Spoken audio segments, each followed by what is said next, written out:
Good day and welcome to the channel. In this short video, we're going to explore the world of budget gaming monitors. In particular, we're going to unbox and explain the features of this LG 24U41A-B. But it's really not about this particular monitor. It's about the fact that as a reseller, I've sold thousands of monitors. But I went into Best Buy and I found a crazy deal on an Acer gaming monitor. And I thought, that's the one to get. That's amazing. So I did some research on it. Yeah, and it turns out there's a reason that price was where it was. This monitor is only $10 more, and it's, well, I wouldn't call it twice the monitor, but it's much better. So let's go over and explain what matters in a gaming monitor before we unbox and set this up. There are three things to look for in an entry-level gaming monitor. Beyond the obvious things like size, and if you know it's a gaming monitor, you know it should be 120 hertz.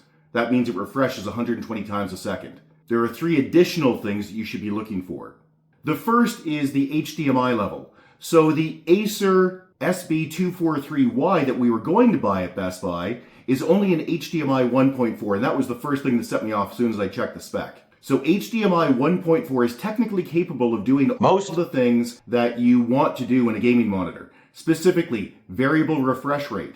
That means if your game starts putting out, say, 96 frames a second, the monitor will automatically drop down to 96 frames per second, so there's no tearing, the jagged edges. So VRR is a big deal, and both HDMI 1.4 and HDMI 2 can do it. But here's the thing, HDMI 1.4's maximum is 120 hertz, 120 refreshes per second.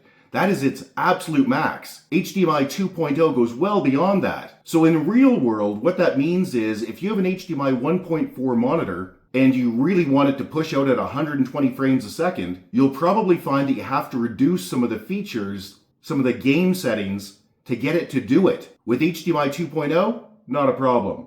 The maximum bandwidth on an HDMI 1.4 is only 10 gigabit per second, whereas HDMI 2 is almost double that at 18 gigabit per second.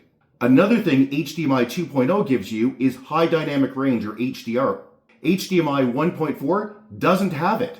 And high dynamic range is a buzzword that a lot of people don't understand, but basically it means that the game manufacturer, or actually movie manufacturer, whoever's produced the content, can send information to the screen about the brightness and sharpness, that, basically how the image is to be presented on that particular scene, not just having the monitor produce what it thinks is best. So HDR is a big deal. Now this only supports HDR10. HDR and HDR10 are the same thing, so don't get confused by that. If you could get an HDR10 Plus or a Dolby Vision, that would be better again. But HDR, big improvement over a regular monitor, and HDMI 1.4 simply doesn't have it. HDMI 2.0, like in this LG U4, does have it. And then there's a whole bunch of really weedy things like the quality of the sound. So on HDMI 1.4, it sounds great, sure, but it's only 8 channels of audio. HDMI 2.0, you can get 32 channels of audio. That really will enhance and give you a much richer sound. At least it's capable of it. And then to get really into the weeds, there's chroma, but look, I'll just put a table up and you can take a look through that if you wish. Okay, the second most important thing to look for in a budget gaming monitor is the response time. Now here's the thing with response time. They can fudge it. So what you're looking for is G2G. That is gray to gray. And that means how long it takes to fill the little liquid crystal cell with one gray and change it to a different gray. Gray to gray, get it? The Acer I was looking at, the SB243Y, it claims 4 G to G, whereas this is 5 G to G. Why doesn't it make a difference? Because if you do the math on a 120 hertz monitor, a new frame appears every 8.3 milliseconds. So if it can do it in, say, 5 milliseconds, good.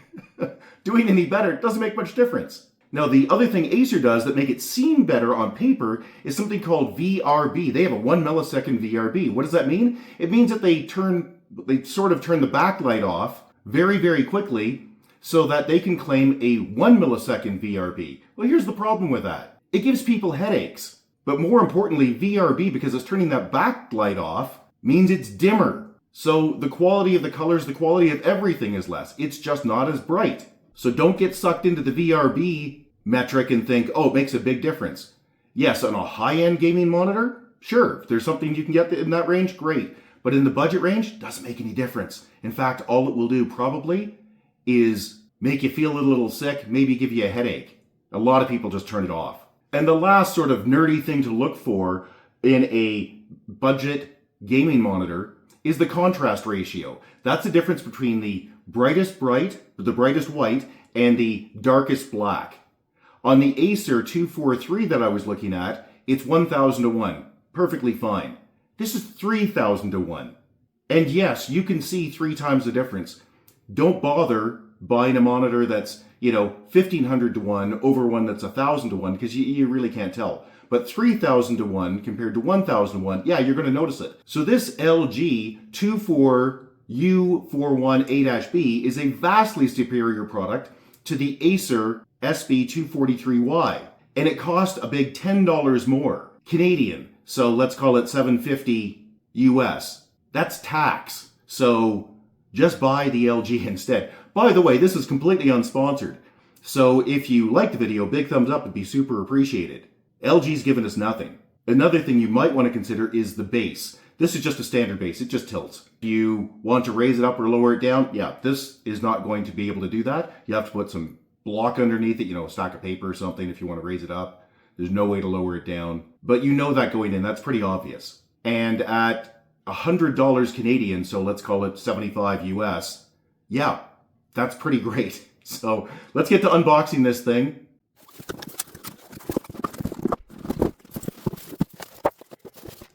Okay, big metal heavy base.